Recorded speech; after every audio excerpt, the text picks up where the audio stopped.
পুরনো তালিকা মেনেই কলেজ বিশ্ববিদ্যালয়ে ভর্তি, ওবিসি জটে আটকাচ্ছে না ভর্তি প্রক্রিয়া। এখনই নতুন ওবিসি তালিকার শ্রেণী বিন্যাস নয়, সুপ্রিম কোর্টের রায় পর্যন্ত তালিকা প্রযোজ্য নয়।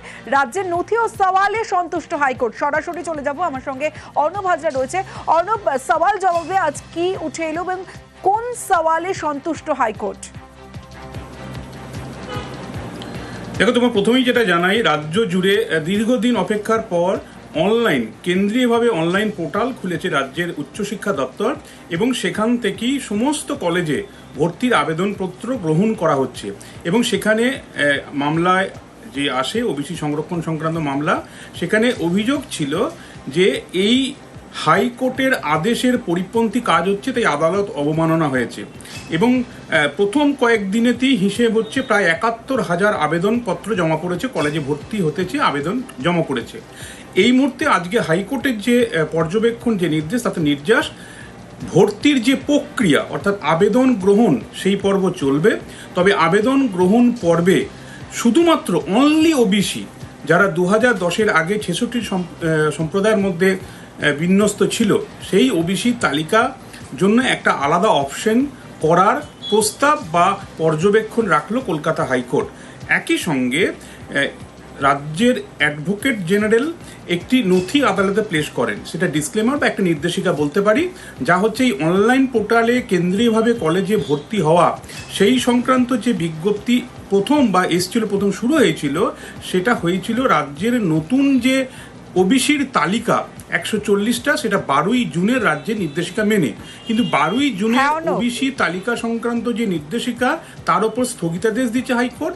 তাই তার ওপর অর্থাৎ ওবিসি এ এবং বি এই ক্যাটাগরিজাইজেশনের কথা বলা হলেও সেটাকে ডিসক্লেমার দেওয়া হয়েছে যে এই মুহূর্তে কোনো শ্রেণীবিন্যাস রাজ্য করবে না। রাজ্যের অ্যাডভোকেট জেনারেলের এই সওয়ালে আশ্বস্ত আদালত। তাই আপাতত এই আদালত অবমাননার মামলায় রাজ্যের হলফনামা তলব করা হয়েছে।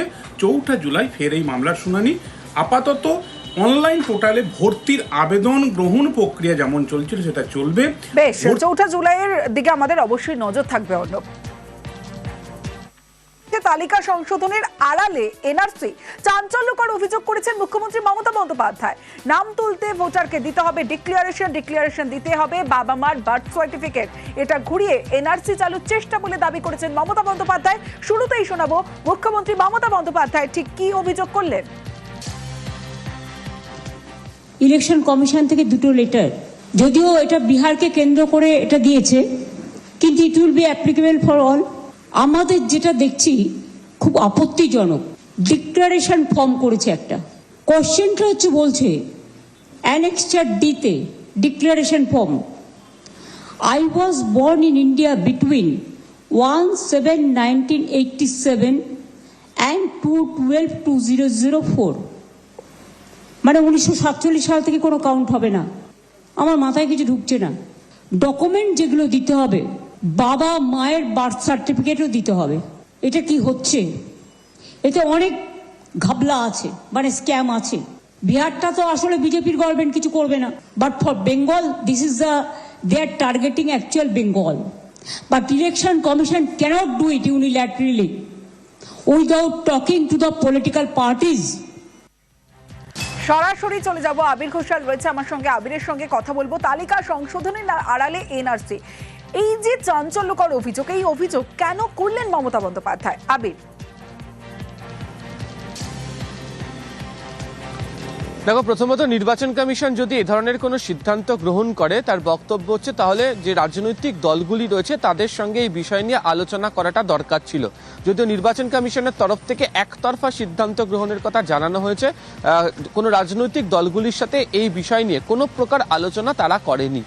দ্বিতীয়ত, তাদের বক্তব্য হচ্ছে কিছুদিন আগেই ভোটার তালিকা সংশোধনীর কাজ হয়েছে, তখন কেন এই বিষয়ে কোনো কথা বলা হলো না। এবং এই ভোটার তালিকা সংশোধনীর কাজ চলাকালীন একাধিক যারা আধিকারিকরা রয়েছেন তাদেরকে বদলি পর্যন্ত করতে পারা যায়নি। তার কারণ অত্যন্ত সংবেদনশীল এবং গুরুত্বপূর্ণ এই কাজ, সেইটি কাজ করার জন্য যে সমস্ত অফিসারদেরকে নিয়োগ করা হয় তারা সেই কাজটি করছিলেন। ফলে আগে থেকে না বলে হঠাৎ করে এই সময়কে বেছে নিয়ে করা সিদ্ধান্তকে নিয়ে প্রশ্ন।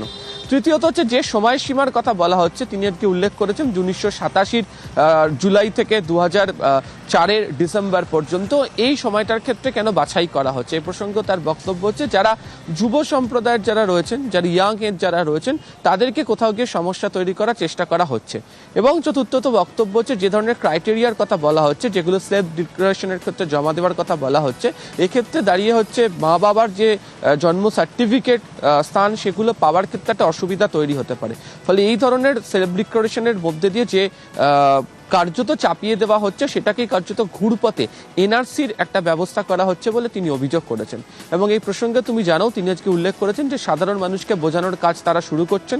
কোনো মানুষ যদি এই সংক্রান্ত কোনো অসুবিধায় পড়েন, তাদের পাশে তারা দাঁড়াবেন। পাশাপাশি তিনি এটাও উল্লেখ করেছেন যে বিহার ভোটটি একটা বাহানা, আসলে বাংলাকে একটা টার্গেট করা হচ্ছে এর মধ্যে দিয়ে রাজনৈতিকভাবে। ফলে আজকে তিনি এই কারণেই হচ্ছে এনআরসির প্রসঙ্গের কথা তিনি এই অভিযোগ তুলে এনেছেন বা অভিযোগ করেছেন বারবার।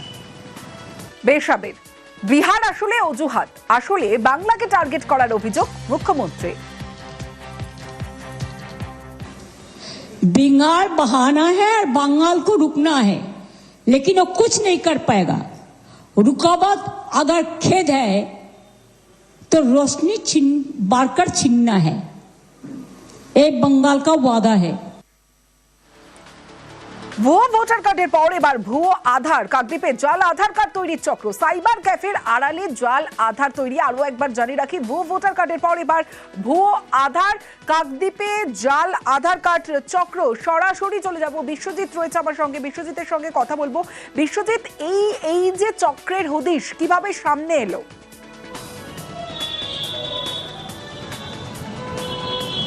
হ্যাঁ দেখো, একদম কাকদ্বীপ সুপার ফ্যাসিলিটি হাসপাতালের যে সুপার কৃষ্ণেন্দু রায়, তিনি সরাসরি থানায় একটা অভিযোগ দায়ের করেন যে প্রসূতি দুজন ভর্তি হয়েছিলেন, তাদের পরিবারের তরফ থেকে যে বাচ্চার জন্ম সার্টিফিকেটটা নেওয়ার জন্য যে আবেদন করেছিলেন, সেই আবেদনে যে আধার কার্ড জমা করা হয়েছিল, সেই আধার কার্ড যখন খতিয়ে দেখলেন, সেই আধার কার্ডে কিন্তু গরমিল দেখা যায়। অর্থাৎ এক টাইটেল দেওয়া রয়েছে, আর এক টাইটেল ওখানে কিন্তু হয়ে রয়েছে। এবং সেই ঘটনা তারা চোখে পড়ার পর তিনি কিন্তু সরাসরি হারুট পয়েন্ট কোস্টাল থানায় অভিযোগ দায়ের করেন। যেটা অভিযোগ যেটা উঠে আসছে, যেটা যে পরিবারগুলি রয়েছে, একটি পরিবার রয়েছে কাকদ্বীপের পরিবার এবং আরও একটি পরিবার রয়েছে গঙ্গাসাগরে তাদের বাড়ি। তারা এখানে যখন এই যে তাদেরকে জিজ্ঞাসাবাদ করে যেটা জানা যাচ্ছে যে তারা যে তাদের যে নামের ছিল ভুল ছিল, সেই ভুলটা সংশোধন করার জন্য পাশেই একটি সাইবার ক্যাফে, তাদের পাড়ায় একটি সাইবার ক্যাফেতে তারা যায় এবং তারা সেখানে এই ভুল সংশোধনের কাজটি করেন। এবং তারপর তাদেরকে ওই যে নথিটা দেওয়া হয়, আধার কার্ড, একটি নতুন আধার কার্ড তাদেরকে দেওয়া হয়। সেই আধার কার্ডটা নিয়ে তারা যখন হাসপাতালে ভর্তি এই জমা করলেন, তারপরেই কিন্তু এই ঘটনার সামনে এলো, যেটা দেখা গেল যে একজনের যে টাইটেল, সেই টাইটেলটাকে বদলে ফেলা হয়েছে। এইবারে এই পরিস্থিতিটা কিভাবে করা হলো, সেটা হচ্ছে একেবারে আধার কার্ড চেঞ্জ করতে গেলে কিন্তু একটা প্রসেস থাকে, একটা ওয়েবসাইটে ঢুকে সেটাকে একদম সরকারি পোস্ট অফিসের মাধ্যমে এই কাজটি হয়, সেইটি কিন্তু বাইরে করা হলো। কিভাবে? একদম আধার কার্ডটিকে স্ক্যান করে নেওয়া হয়েছে, তারপরে তার যে টাইটেল যে পরিবারটি বলছে, সেই টাইটেলকে বসিয়ে দেওয়া হয়েছে। একেবারে সেইভাবে কিন্তু স্ক্যান করে একদম প্রিন্ট আউট করে বার করে দেওয়া হলো। স্বাভাবিকভাবে এই ঘটনা যখন হাসপাতাল কর্তৃপক্ষের কাছে এলো, তাদের যখন সন্দেহ হয়, কাকদ্বীপ হাসপাতাল সুপার কিন্তু তদন্তের জন্য পুরো সমস্ত ডকুমেন্ট, এবং তারপরেই এই গোটা ঘটনাটা সামনে এলো। ধন্যবাদ বিশ্বজিৎ। আধার কার্ডটা সংশোধন করতে একটা দোকানদারকে বললো, বলে হ্যাঁ হয়ে যাবে। দোকানদার দিতে সেই আধার কার্ডটা আমরা ওখানে জমা দিতে বলছে এই আধার কার্ড কে করে দিয়েছে না ওই দোকানদার। আধার কার্ডটা কি জাল? বাবার নাম আর ঠিকানা নেই আর কি। ভুয়ো? তাহলে ভুয়ো আধার কার্ডটা কে করে দিয়েছিল আপনাকে? আমাকে করে দিয়েছিল ওই যে লালু মাইতি বলে, গোবিন্দরামপুর নতুন বাজার দোকান। এটা নিয়ে তো চিন্তায় আছে। এটা চিন্তায় আছে। দুটি মায়ের বাচ্চা হয়েছিল, তারা যখন বার্থ সার্টিফিকেটের জন্য আমাদের অফিসে জমা দিতে আসে, তখন মায়ের যা ডকুমেন্টস দেওয়া ছিল, বিশেষ করে আধার, সেগুলো যখন আমরা চেক করে এন্ট্রি করতে যাই, তখন ওটা ভুল পাই। সিস্টেমে যে আধার আছে আর যেটা ওনারা সাবমিট করেছেন, দুটোর মধ্যে টাইটেলের ভুল ছিল। তখন আমরা এটা নিয়ে কোয়ারি করতে বলেছে যে ওনারাই চেঞ্জ করেছেন কোনো এক জায়গা থেকে। তখন আমরা এটা নিয়ে ডিসক্রিপেন্সি পাওয়ার জন্য আমরা পুলিশকে ইনফর্ম করি যে আপনারা এটাকে ইনকোয়ারি করে দেখুন কোথায় গন্ডগোল আছে। দক্ষিণ দিনাজপুরের গঙ্গারামপুরে জাল লটারি সহ গ্রেফতার করা হয়েছে 4 জনকে। 5টি কম্পিউটার, টোটো বাজেয়াপ্ত করল পুলিশ। এবং গঙ্গারামপুর বাস স্ট্যান্ড ও জলদিঘি এলাকায় পুলিশের অভিযান, আর সেই অভিযানেই গঙ্গারামপুরে জাল লটারি সহ গ্রেফতার করা হয়েছে 4 জনকে। সরাসরি চলে যাব, সুজন সূত্রধর রয়েছে আমার সঙ্গে, সুজনের সঙ্গে কথা বলবো। সুজন, যে বিষয়টা তোমার কাছে জানতে চাইবো, গঙ্গারামপুরে জাল লটারি সহ গ্রেফতার করা হয়েছে 4 জনকে, 5টি কম্পিউটার, টোটো বাজেয়াপ্ত করেছে পুলিশ। পুলিশের কাছে কি আগাম কোনো অভিযোগ ছিল যে কারণে এই অভিযান? এখনো পর্যন্ত পুলিশ সূত্রে কি জানা যাচ্ছে? একদমই তোমাকে জানিয়ে রাখি যে এই যে দক্ষিণ দিনাজপুর জেলার গঙ্গারামপুর থানার পুলিশের কাছে কিন্তু বেশ কয়েকদিন আগে গোপন সূত্রের খবরের মারফত তাদের কাছে খবর পৌঁছায় যে গঙ্গারামপুরের বেশ কিছু এলাকা জুড়ে জাল চক্র, মানে জাল লটারির একটি চক্র ব্যবসায়ী, তারা কিন্তু এই জাল চক্র চালাচ্ছে। যে অভিযোগ, যে বিষয়টি গোপন সূত্রের খবরের ভিত্তিতে তারা কিন্তু প্রথমে গঙ্গারামপুরের উত্তর ধলদিঘি এলাকায় তারা এক ব্যবসায়ীর বাড়িতে হানা দেয় এবং সেখানে একজনকে গ্রেপ্তার করে। ওই যে একজনকে গ্রেপ্তার করছে তার কাছে প্রথমে তথ্য নেওয়া হয় এবং পুনরায় আবার গঙ্গারামপুরের বাস স্ট্যান্ড এলাকায় অভিযান চালায় গঙ্গারামপুর থানার পুলিশ। সেখান থেকে কিন্তু 3 জনকে গ্রেপ্তার করা হয়। মোট 4 জনকে গ্রেপ্তার করেছে গঙ্গারামপুর থানার পুলিশ। পাশাপাশি তোমাকে জানিয়ে রাখি যে এই যে 4 জনকে গ্রেপ্তার করার পর তাদের কাছ থেকে প্রায় 1,75,000 জাল লটারি কিন্তু উদ্ধার করা হয়েছে। পাশাপাশি 5টি কম্পিউটার এবং একটি টোটো বাজেয়াপ্ত করেছে গঙ্গারামপুর থানার পুলিশ। সমস্ত বিষয়টাই কিন্তু গঙ্গারামপুর থানার পুলিশ এবং গঙ্গারামপুরে যে অতিরিক্ত পুলিশ সুপার রয়েছে তারা করেছে। এবং এই গঙ্গারামপুর পুলিশ অতিরিক্ত পুলিশ সুপার তিনি কিন্তু আজকে সংবাদ মাধ্যমের কাছে তিনি এমনটাই কিন্তু জানিয়েছেন। বেশ, ধন্যবাদ। আকাশ থেকে পুকুরে ড্রোন, হিঙ্গলগঞ্জে পুকুর থেকে ড্রোন উদ্ধারে রীতিমতো রহস্য, কিন্তু প্রশ্ন হলো এই ড্রোন এলো কোথা থেকে? সরাসরি চলে যাব, জিয়াউল আলম রয়েছে আমার সঙ্গে। জিয়াউল, এই যে হিঙ্গলগঞ্জের পুকুর থেকে ড্রোন উদ্ধার হলো, কিন্তু প্রশ্ন তো এখানেই আসছে যে এই ড্রোন এলো কোথা থেকে? দেখো, একেবারে হিঙ্গলগঞ্জের বাঁকুড়া এলাকা থেকে সেখানে দেখা যাচ্ছে একটি পুকুরে হঠাৎ গভীর রাতে একটি ড্রোন এসে পুকুরের জলে পড়ে। এলাকার মানুষ খবর দেয় পুলিশকে, কিন্তু সীমান্তবর্তী এলাকা, একেবারে সেখান থেকে সীমান্ত খুব কাছে, সেই সীমান্তবর্তী এলাকা কে বা কারা ড্রোন উড়ালো। এবং পুলিশ সূত্রে বা স্থানীয় সূত্রে যেটা খবর যে সম্ভবত বাংলাদেশের দিক থেকে এই ড্রোনটি এসে এবং এই বাঁকুড়া এলাকা যে পুকুর রয়েছে সেখানেই পড়েছেন। পুলিশ সূত্রে এমনটি খবর যে বাঁকুড়া এলাকা অর্থাৎ বাংলাদেশ থেকে উড়ে এসে এখানে পড়লো না ইন্ডিয়ান, অর্থাৎ আমাদের এই দেশের কেউ কোনো যুবক এই ড্রোনটি ওড়াচ্ছিল বা সেখান থেকে এসে পড়ে। ফলে সবটাই তদন্ত করে দেখছে, যেহেতু সীমান্তবর্তী এলাকায় এই ড্রোন উড়ে এসে উচ্চ ক্ষমতা সম্পূর্ণ এই ড্রোনটি, এমনটাও কিন্তু প্রশাসন সূত্রে খবর। ইতিমধ্যে কিন্তু ড্রোনটি উদ্ধার করেছে কে বা কারা, না বাংলাদেশ থেকে এসে এই ড্রোনটি পড়েছে, সবটা তদন্ত করে দেখছে। বেশ, তদন্তে কি উঠে আসে অবশ্যই আমাদের নজর থাকবে জিয়াউল। জঙ্গিপুর পুরসভায় সেখানে অনাস্থা, পুরপ্রধানের বিরুদ্ধে অনাস্থা কাউন্সিলরদের, পুরপ্রধানের বিরুদ্ধে অনাস্থা 11 কাউন্সিলরের। ঠিক কি অভিযোগে অনাস্থা আনলেন কাউন্সিলররা? সরাসরি চলে যাব, প্রণব বন্দ্যোপাধ্যায় রয়েছে আমার সঙ্গে, প্রণবের সঙ্গে কথা বলবো। প্রণব, এই 11 জন কাউন্সিলরের ঠিক কি অভিযোগ?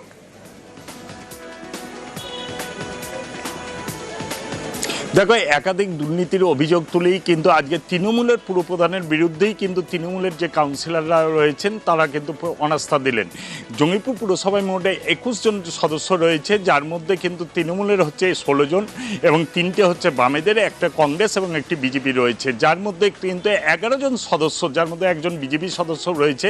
তারা কিন্তু 11 জন সদস্য মিলে আজকে তৃণমূলের যিনি পুরপ্রধান রয়েছে মফিজুল ইসলাম, তার বিরুদ্ধে কিন্তু অনাস্থা জ্ঞাপন করে অনাস্থাপত্র জমা দিয়েছেন। এবং তাদের অভিযোগ যে একাধিক দুর্নীতি রয়েছে এবং দীর্ঘদিন ধরে তিনি স্বেচ্ছাচারিতা চালাচ্ছেন তার বিরুদ্ধেই।